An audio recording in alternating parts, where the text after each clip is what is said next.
Graça e paz. Seja muito bem-vindo, você, nosso aluno, do curso de Formação Ministerial Livre, Bacharel em Teologia da EBOC. Eu sou Fabrício Cardoso e nós estaremos, neste momento, tratando sobre a disciplina Teontologia, que é a doutrina de Deus. Como nós falamos na disciplina anterior, de introdução à teologia, a teontologia ela vai se dedicar de maneira similar à introdução à teologia, mas a disciplina de introdução à teologia ela nos dá base, justificativa e referência para entrar na disciplina de teontologia. Teontologia é a doutrina de Deus. São os estudos específicos voltados sobre quais são as formas e os meios que o Senhor se manifesta para nós. Deus é o Criador de tudo. Ele é a origem de tudo, governa e sustenta a existência. Nós cristãos precisamos partir desse princípio. Precisamos ter o entendimento de que o Senhor, Ele é o Criador. Ele é o Criador da existência.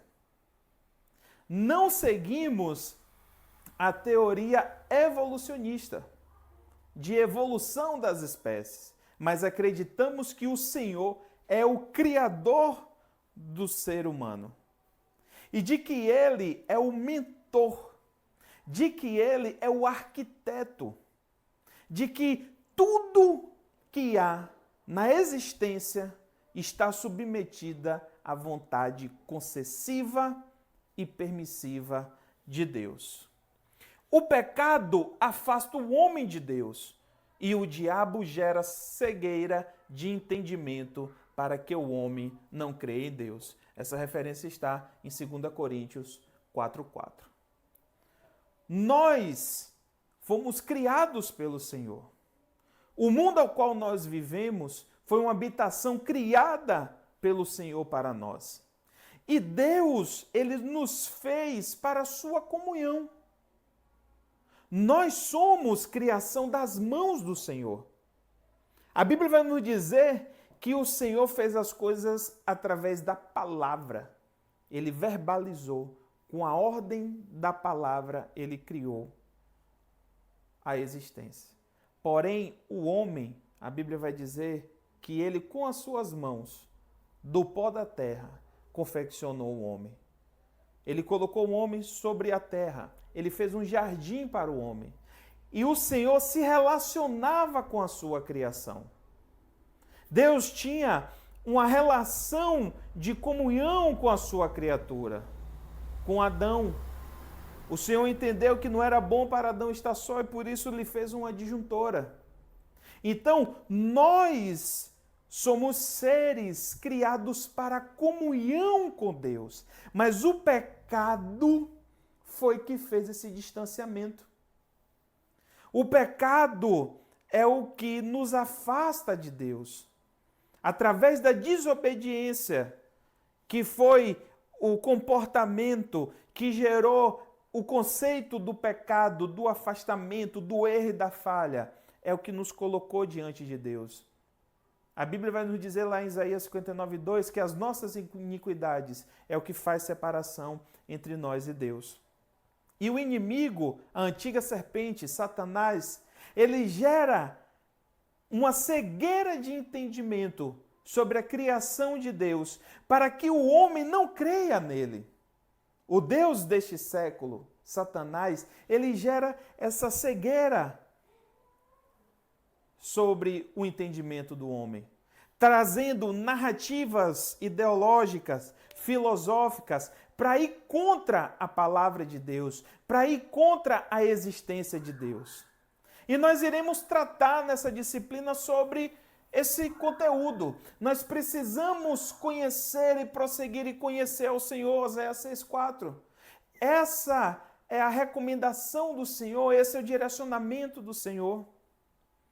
O Senhor ele não está tão distante ao qual ele não possa ser entendido, compreendido, estudado ou conhecido. Então, nós temos que conhecer e prosseguir em conhecer ao Senhor. A busca por Deus, ela é um exercício constante. É um exercício do dia a dia. É a cada amanhecer que se renova a misericórdia que nós vamos lá. É de glória em glória quando nós entramos na presença, que vivemos aquela glória, que somos impactados, que somos constrangidos, que somos ministrados, que somos convencidos do juízo, do pecado e da justiça. E saímos daquela presença e entramos naquela presença de novo. É o bater que vai se abrir, é o pedir que receberemos, é o buscar que acharemos. Então, nós, como criação, precisamos viver essa busca constante, porque crê que Ele existe e que recompensa aqueles que o buscam. Então, toda entrega, todo depósito de energia, de atenção, de estudo, todo momento de oração, em consagração, em jejum, em meditação da palavra de Deus. A Bíblia diz, com a referência de Hebreus 11:6, que o Senhor recompensará aqueles que creem e que o buscam. Então, esse consentimento precisa estar em nossa mente. Acreditar em Deus não é coisa de pessoas menosprezadas intelectualmente. Há uma vertente que diga que fé, acreditar em Deus, é um subterfúgio para aqueles que não possuem recursos, que não possuem opções, que o que resta é acreditar numa divindade e uma fé e uma esperança de que algo vai mudar. É isso que o inimigo quer que nós venhamos a acreditar. Os sinais mostram que o Senhor, Ele é vivo e que Ele se manifesta à sua criação. E como nós podemos evidenciar a existência de Deus? Como eu posso provar que Deus existe? Uma das principais ferramentas que nós temos para esse conceito é os estudos da arqueologia. A arqueologia é a ciência que se dedica a objetos, artefatos que sejam antigos e que comprovem, a arqueologia bíblica, ela vai ter esses artefatos e essas evidências que não estão dentro do contexto bíblico, mas através ou de uma outra literatura ou através de achados, comprovar que aquilo que está nas Escrituras é verdadeiro. Se nós formos olhar várias situações geográficas dos locais onde são narradas as histórias bíblicas, nós podemos ver inúmeras evidências que comprovam que aquilo que está escrito nas Sagradas Escrituras é verdadeiro. Então, a arqueologia é uma das grandes ferramentas e recursos que nos ajudam a comprovar a existência de Deus e a comprovação das Escrituras Sagradas. Um outro conceito é a crença universal em um ser supremo. O fato de vários povos, de inúmeros tempos, desde os mais antigos até os mais remotos, desde o início dos registros humanos entre os sumérios, a povos mais antigos como os egípcios, a povos dentro de um conceito onde não havia uma evolução, de um desenvolvimento arquitetônico, como tribos que viviam na selva. Todos eles comungam com a ideia de um ser supremo. Às vezes não direcionando como Deus de Israel, mas sim que existe um Deus criador, que existe um Deus superior, que existe um Deus que está acima de todas as outras divindades, por mais que haja uma diversidade de crença em divindades, dentro do conceito pagão. Mas em suma maioria, as grandes vertentes de religiões e crenças, desde os nossos antepassados até as mais remotas, elas chegam a uma conclusão e uma conformidade sobre a existência de um ser supremo. Um outro ponto que pode ser uma evidência da existência de Deus é através da revelação generalizada. Nós podemos ver a manifestação de evidências da criação de Deus através dos conceitos do criacionismo. Se nós formos nos aprofundar sobre o estudo, por exemplo, da Pangeia, que foi da formação dos continentes, é quase impossível você conhecer a fundo a teoria da formação da Pangeia e não concordar com o dilúvio, com aquilo que está descrito na Bíblia, mesmo a Bíblia não dando detalhes científicos, mas mostrando as ocorrências. E quando você vai para a ciência, quando você vê através da geologia, por exemplo, a questão das formações de fósseis, a questão da formação das montanhas, os desenhos que há sobre as rochas, que tudo aquilo indica sobre um dilúvio geral que é descrito na Bíblia. Nós vemos aí estudos científicos de cientistas da NASA que divulgaram há cerca de um ano atrás um artigo comprovando a ocorrência bíblica de quando Deus interrompeu o sol, Deus fez o sol parar, né, no contexto que nós vemos lá do exemplo sobre Josué. O estudo científico, ele comprova que existiu e eles ainda conseguiram chegar a uma data próxima de quando aquilo aconteceu, de quando aquela paralisação aconteceu. Então, o contexto do universo, a grandiosidade do universo, os satélites que foram lançados, as percepções que é possível se ter hoje através da astronomia, da astrologia, através da física, através da química, da biologia, a estruturação e a formação da fisiologia humana, de como funciona tão sincronizado, de como tudo está conectado, da atmosfera sobre o nosso ambiente, da formação dos ventos.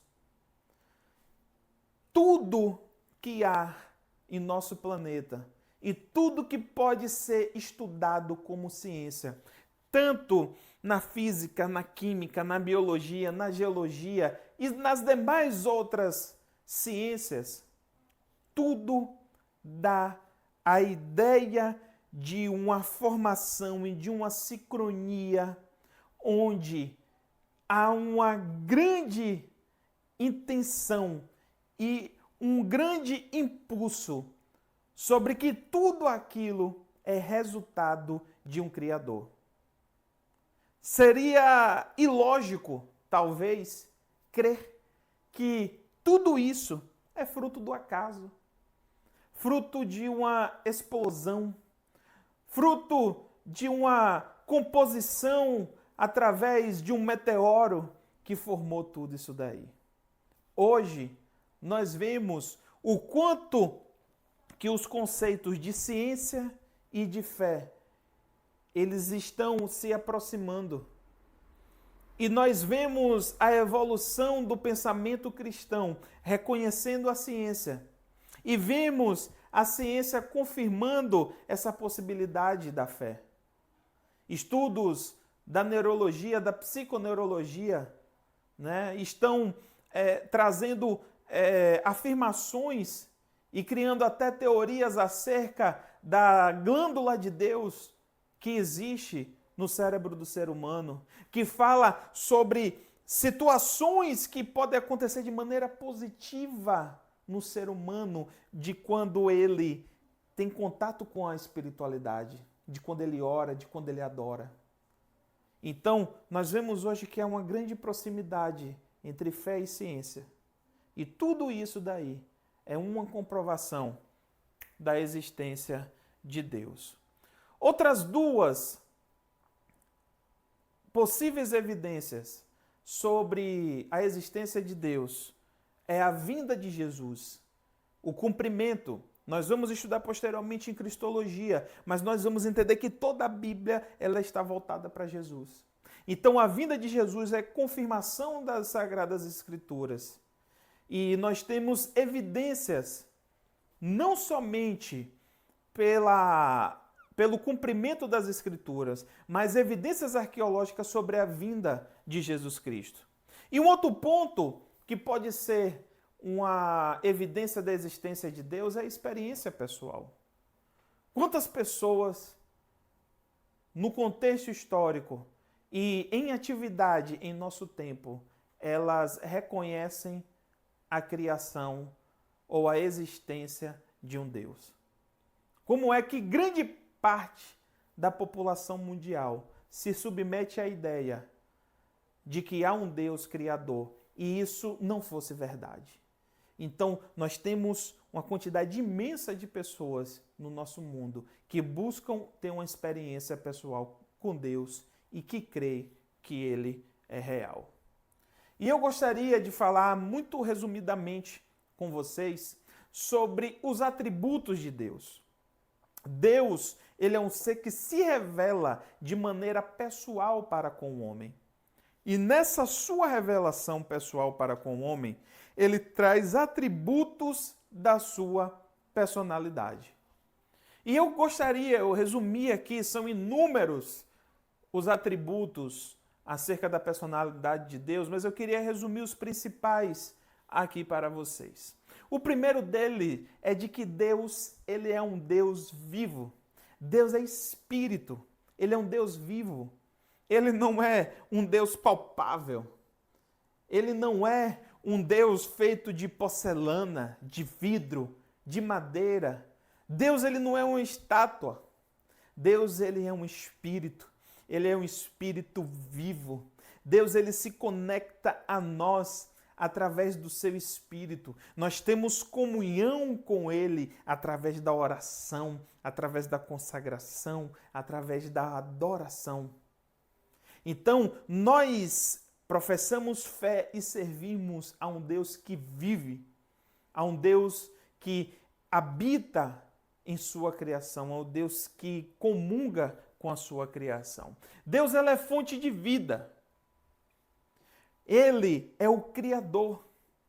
Nele está o poder do fôlego de vida. Dele emana virtude, poder para decidir sobre a vida e a morte. Deus, ele é Pai. Nós, seres humanos, temos o consentimento e a percepção da figura do Pai, da figura de proteção, da figura de cuidado, da figura de provisão. Todos aqueles que tiveram um pai participativo, todos aqueles que na sua infância viveram momentos de aflição e que tiveram um pai que trouxe uma figura de proteção, que trouxe uma figura de segurança. Então, todas essas características são manifestadas no homem. Não é por causa em si do homem, é por causa de Deus. Essa característica está em Deus, o Senhor colocou em nós. O Senhor colocou características em sua criação. E uma das principais características que o Senhor colocou no homem é a paternidade, é o cuidado, é o renunciar a si mesmo, renunciar à sua vontade. Qual o pai que não quer o bem do filho? Quantos pais que mesmo não professando fé em Cristo, mas abrem mão de si próprio, abrem mão de algo para si, abrem mão de um lazer para si próprio, de uma roupa, de uma vestimenta, de um recurso. Às vezes em situações de dificuldade, já ouvi histórias de a questão da alimentação para casa, ela ser limitada, e o pai ser o primeiro a tomar uma postura e dizer assim, não, tira o meu, retira do meu e dá para as crianças. Então, nenhum ser humano, a Bíblia diz que sem Jesus nenhum bem nós poderíamos fazer. Então, se nós fazemos algum bem para com nossos filhos, para com a nossa esposa, para com o nosso próximo, é porque Deus existe, porque Deus está em nós e nos ensina, nos inspira e nos motiva a fazer o bem. Então, o pai que cuida, o pai que protege, o pai que supre, o pai que orienta, que ensina, que guarda, que vai à frente, que serve de para-choque, que serve de escudo. Essas características nós herdamos do nosso Criador. Nós herdamos do nosso Deus. Deus trabalha. Ele trabalha, Ele atua. Ele trabalha em prol daqueles que nele esperam. Deus ama, Ele é o amor. Ele é a fonte do amor. Às vezes nós vemos algumas pessoas criticando a postura de Deus acerca de algumas passagens na Bíblia, pelo exercício da justiça, por às vezes as punições de Deus terem sido severas sobre pessoas ou sobre nações. Mas, às vezes, a pessoa foca só no exercício da justiça e se esquece de que Deus é amor, de que Deus amou a humanidade ao ponto de dar aquilo que era o mais importante para você, de dar o seu próprio filho, o Filho que se encarnou e habitou entre nós, que entregou em sacrifício por mim e por você. Mesmo sem nós merecermos, mesmo sem as nossas obras serem dignas, mas Ele entregou. Então, isso é manifestação do amor de Deus. Por isso, Deus, Ele é amor. Deus, Ele é o lavrador. Todas essas características são formas de como Deus se manifesta, de como Ele trabalha. Qual o trabalho do lavrador, do agricultor? Ele pega a terra, ele entende as características daquela terra, ele sabe o que ele vai semear sobre aquela terra. Ele retira os resíduos, ele retira as pedras, aquilo que pode servir de um empecilho. Ele cava na profundidade correta, ele lança semente, ele aduba o solo, ele lança a água, ele rega e cuida daquele terreno para que no tempo certo ele possa brotar. Então, assim como um agricultor cuida da sua plantação, da sua lavoura, o Senhor, Ele se porta também dessa forma. Ele cuida de você, Ele cuida de mim, Ele cuida de nós. Ele tira os resíduos, Ele mata as pragas, as ervas daninhas, Ele cava na profundidade correta, Ele lança semente no tempo certo, Ele derrama água no período correto. Ele sabe que primeiro é necessário as raízes ganharem firmamento e profundidade para gerar uma base, para depois começar a aparecer a planta. E depois ela ganhar estrutura. E depois ela frutificar e caracterizar essa multiplicação. Ele é eterno. Deus, Ele é o alfa e o ômega. Ele é o princípio e Ele é o fim. Ele existe, Ele veio a existir. Ele é a criação. Ele é o Senhor da existência. Antes mesmo que houvesse a formação dos séculos, Ele já existia. E Ele é eterno. Ele é inalterável. Ele é o princípio e o fim. Ele não pode modificar-se. Ele é constante. Não está sujeito ao tempo. A Bíblia vai nos dizer que um ano é como se fosse, para Deus, como se fosse um dia ou 1000. anos. Não há uma configuração de determinação de relação do nosso tempo para com o tempo de Deus. Um dia para o Senhor, ele não pode ser determinado pelo homem. Tanto faz para Deus como se fosse um dia humano, ou um ano humano, ou 1000 anos humano. Deus, ele está presente, ele ultrapassa a relação de tempo e de espaço. Deus, ele é imortal. Ele tem todo o poder.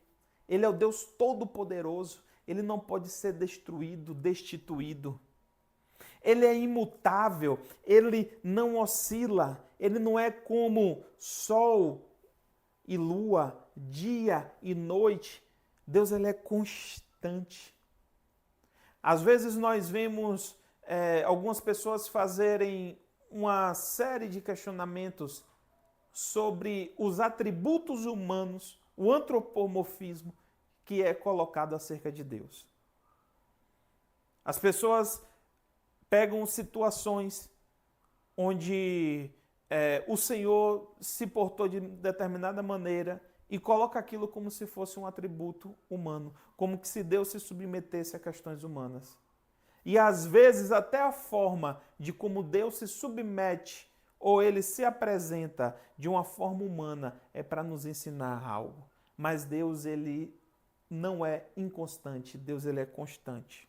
Ele é onipresente, ele está em todos os locais ao mesmo tempo, em todas as circunstâncias, em todos os tempos. Ele é onisciente, ele sabe de tudo e todas as coisas. Ele é onipotente, ele tem todo o poder. Ele é a verdade. Ele é a fonte de verdade, de sabedoria e de conhecimento. Ele é fiel. Ele não volta atrás com a sua palavra. Ele mantém e honra a sua palavra. Ele é santo. Ele é imaculado. Ele não se mistura com o mal. Ele não se submete ao mal. E Deus, ele é amor. Ele é graça e ele é misericórdia. Um amor que se manifestou através de Jesus para nos alcançar. Uma graça que nos permitiu a salvação e que gerou uma habitação eterna para mim, para você e a sua família. E uma misericórdia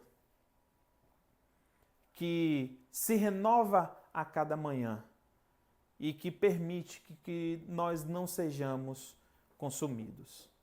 Esses foram alguns atributos acerca da personalidade de Deus, de forma como Deus se manifesta. Deus, ele não é homem, nem filho do homem, para que se limite às nossas características. Mas ele é um ser de amor, ele é um Deus de amor tão grande, que criou uma definição de personalidade e se manifestou em muitas situações de acordo com a natureza humana, mesmo ele sendo a fonte de natureza divina, mas ele permitiu que conhecimentos, que postura, que condutas de suas características fossem disponibilizadas a nós. Todas essas formas de como o Senhor ele se manifesta não é simplesmente vaga, não é vã. Todas essas formas de como Deus se manifesta é para o meu e o seu conhecimento, para o meu e o seu entendimento, para que eu e você nós possamos entender e saber quem é Ele. E como o apóstolo Paulo falou lá em Efésios 5:1, quando ele diz assim: sedes imitadores de Deus. Todas essas características aqui que nós falamos de personalidade são características que eu e você precisamos buscar ter. Foi para isso que Deus se manifestou, com essas características, para que a gente possa aprender com Ele e seguir as características e buscar esses atributos de sua personalidade. Eu quero agradecer a você por ter ficado conosco até esse momento. Gostaria de lhe fazer um pedido especial para que você se inscreva em nosso canal. Clica aí em se inscrever. Marca aí as notificações para que você receba todas. A gente vai estar fazendo produções de conteúdo constante, tanto no segmento da grade de disciplinas do curso, como também tirando dúvida dos alunos, como trazendo novidades. Então vai ser muito importante você se inscrever para fortalecer o nosso canal, para que a gente possa ganhar visibilidade, que a gente possa ganhar relevância e o YouTube possa sugerir o nosso vídeo para outras pessoas e que as outras pessoas sejam alcançadas. E eu gostaria de pedir a você que se você foi tocado, se você foi ministrado por esse conteúdo, esse projeto é um projeto social, é um projeto gratuito. Essa formação ela tem uma taxa única que a pessoa paga por acesso ao portal. O que nós cobramos é só para a manutenção do portal. Todo esse investimento dessa estrutura aqui foi feito para abençoar a sua vida. Então seja um apoiador, seja um investidor dessa obra. Eu vou estar colocando aqui na descrição a forma de como você pode acessar para contribuir com esse projeto que está voltado para o reino de Deus. Deus continue te abençoando, a você, a sua casa, a sua família, os seus negócios e o seu ministério, e que você continue conosco, firme e forte, estudando as Escrituras. Que você a cada dia mais busque conhecer e persista em conhecer ao Senhor, porque Ele recompensa aqueles que o buscam. Deus abençoe, graça e paz.